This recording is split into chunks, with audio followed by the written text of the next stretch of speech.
What up, dudes? It's Gaz, and welcome back to the Warframe video. So, we've got Speed Nuker Equinox for you today, using the new best helminth for Equinox, which is clearly Terrify.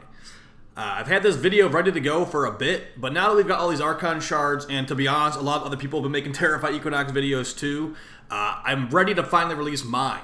Now, keep in mind, I think this will be one of the best Terrify Equinox videos you'll ever see. And the reason for that is that we're actually not just focusing on DPSing, we're focusing on speed as well. Before we get into it though, make sure you check the live stream channel and make sure you're subbed to this channel. We do daily Warframe video uploads with the Echoes of Lua's Prey, or whatever it's called. We'll be getting lots of stuff out about that information as well.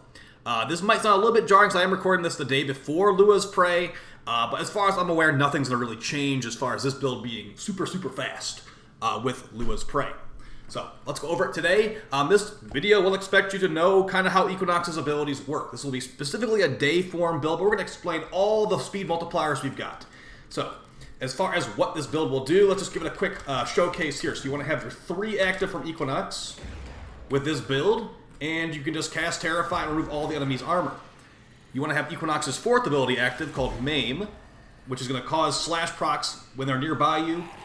But if you kill an enemy, as you see right there, there's a 0 up in that little spot right there. If you kill an enemy, their health gets added to your nuke. Now, if we push the 4th ability a button again, we will release all that that stored up damage as a gigantic nuke in the area.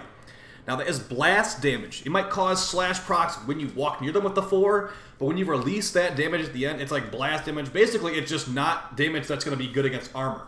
Equinox is not really doing great against armor, which is why we're running Terrify. Any armor strip ability will be great on Equinox, but the thing is, you're modding for so much range on Equinox usually that Terrify is great.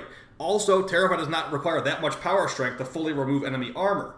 We're going to be going over this stuff today. Now keep in mind, this is an Archon Shard build. This Archon Shards, these Archon Shards are required, at least these Crimson Strength Shards are required for this build to work. Because this build is going for no multi-augmented, no Xeneric, no Materai, just right immediately out the box, having full armor strip with the 3 Nekros protection. So these are the mods we went with here. Now you might be like, Lightning Dash, why are you running that?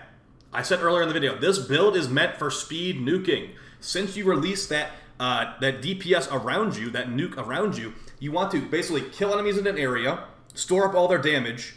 Then while you have that store up damage, go to the next area and nuke the next room. That's the idea of this build. Store, release nuke, store armor strip, nuke. Move to the next room, store armor strip, nuke. Like, you're supposed to be moving from place to place as fast as possible. Now, I'm not even showing the fully buffed up speed build right here, but we'll show you that really quick in the simulacrum too.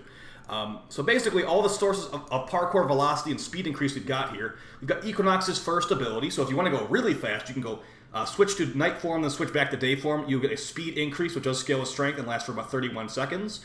We've also got Lightning Dash. Like I said, this will increase your bullet jump speed multiplier. We've also got Arcane Consequence. On headshot, 60% increased parkour velocity for 18 seconds. You can't even mod for that much parkour velocity. That is a lot of parkour velocity. As far as other sources of parkour velocity, we also have we have an Archon Tau Amber Shard giving us 22.5 increased parkour velocity. The idea of this build, like I said, is moving as fast as possible. So we've gone with additional sources too. We got Amalgam Serration, increasing your sprint speed while also giving you Serration's damage bonus. So there's another speed multiplier.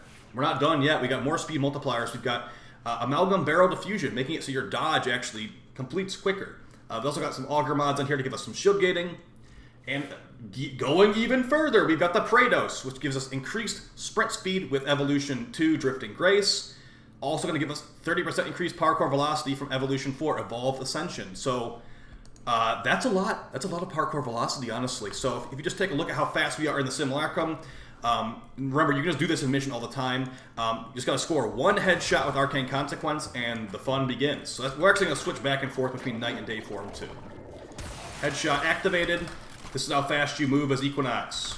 So what I can do, so basically the idea of this build, armor strip these guys, kill them with whoever you feel like, move over here, then nuke this area. With this build, I think it's like a 46 meter radius. We're just trying to move as fast as possible. So yeah, our 47.7 radius with our Mend and Maim, And yeah, just 180 damage doesn't really matter. All the strength on here is all to get Terrified to full armor strip with corrosive protection.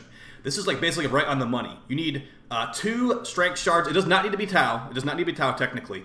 You'll be like right on the money with 2 normal crimson shards on this. That's gonna give you full armor strip really quickly. Now, if you're not playing or not fighting against enemies with armor, like you're fighting against the Corpus, you technically don't need to have Terrify, but it's a good enough CC skill as it is. And it hits a good amount of enemies too. With our build, before we activate our 3, we're hitting about 24 enemies, which is not a ton, but usually nuking only I'd say 30 or 40 enemies at most anyway. So yeah. And as far as the movement speed, this is really, really good for fissures. Now, it's not as easy and straightforward as Titania, like Thermal Sunder or like Neutron Star or whatever, but this will definitely scale better than Titania. Since we're storing up the enemy's health bar, or basically storing their death into our 4, we can get hundreds of thousands of damage easily. The footage you're watching right here actually is a different set. I was trying out a blue Archon shard to see if I could get rid of Prime Flow, maybe, because I'm actually running Prime Flow on this build. Additionally, we are running 2 Amber Shards for casting speed. We got 2 casting speed Amber Shards, 2 Power Strength Crimson Shards, and then we have a 3rd Amber Shard. That's for Parkour Velocity. Because the way I was doing a lot, I wasted a lot of bile for this video. Basically, 2 Amber Shards for 50% casting speed felt great, and 1 Amber Shard for casting speed, which gave us 37%. Didn't feel good enough, in my opinion. Even though I wanted to try to see if it would feel good, no. I think 50% is the sweet spot for casting, at least on Equinox. On Garuda, I was trying out 37.5% with just this, and it felt fine. So that'll technically let me free up a shard slot in the future. Now, as far as our weapons we are rocking in this, we've got the Vermisplicer Tentacle Gun, Vermisplicer Polymer Splat. I can link that video down below for you guys. Very nice. But of course, we're using the Kuva Toncore too. Whatever you run, make sure you got Amalgam Serration on there just to move faster, as that's the purpose of this build. We've got the Epitaph, which is just a really good Condition Overload procer. Not expecting too much to change with this thing after we get those new Arcanes. And then the Praetos. It is coming from Zeramon, and the evolutions are Drifting Grace, Shockwave Synergy, Evolved Ascension, and Kinetic Harmony. Additionally, I do have a 90% 12x build on here, which I might make a video on soon, but it does require a Riven with heavy attack efficiency. Although Varuna's new passive might make that interesting in other ways. So, and as far as the companion, we got the Panzer Vulpaphyla. Of course, if you are running like a Kuva farming mission, you want to run a Smita instead, but we got Viral Quills, makes it so enemies take Viral procs, very good with Equinox. Panzer Devolution, when the Vulpaphyla dies, it comes back as a Sentinel basically, and still will proc Viral, and then come back from that again. Mother Symbiosis, if you die for some reason, you will potentially have this thing sacrifice itself, and you won't actually die. Our focus school of choice is Vazarin, as this will make us basically invincible. We can just go ahead and face tank all these enemies right here if we felt like it with Vazarin, as long as you're paying enough attention. We technically do shield gate already, but let's just show how this works. Wait, they're not unpaused. I thought I unpaused them. There we go. So we just jump into these guys, no problem. Rolling guard. Once that goes down, we can cast Terrify to shield gate, and yeah. They're afraid of me right now, even though I am just sitting here trying to get shot. So, yeah, it scales well. It feels pretty fun to use. This build does blow up boxes quite well, which getting resources is good and all. And it's just more about the really fast movement speed of all these speed multipliers combined. Now you could definitely subsume off Equinox's 3, or rather Equinox's 1 instead of her 3, which I just don't think the 3 ability is very useful to me. Also keep in mind with that casting speed, you can activate your 4, blow it up, release it, and then recast it while you're mid-air quite quickly. So pretty nice stuff there. If you want to run Matarai, you can definitely not have to run these strength shards. You can maybe even put a little more duration on here if you don't think the duration's high enough. And I know a lot of people will be like, why are you running Lightning Dash? It's the entire purpose of the build is to move as fast as possible. This isn't the only one that works. Toxic Flight does the same thing. Just Toxic Flight looks visually more distracting to me. I'll just show you what Toxic Flight does. Additionally, don't forget, these Toxic Flight mods and Lightning Dash and stuff, they will cause your bullet jump to do more damage. So for example, we went back to Lightning Dash. I'm not saying you should do this, but you technically could do this if you felt like it. You could put Lightning Dash on here, and you could actually kill enemies with your bullet jump, which is not going to do too much damage, but they're going to be armor strip, and electric is pretty good against armor strip enemies. Let's just go ahead and show that right here. So right there, he took an electric proc. He's only taking 45 damage, but you technically could kill them with your bullet jump if you felt like it.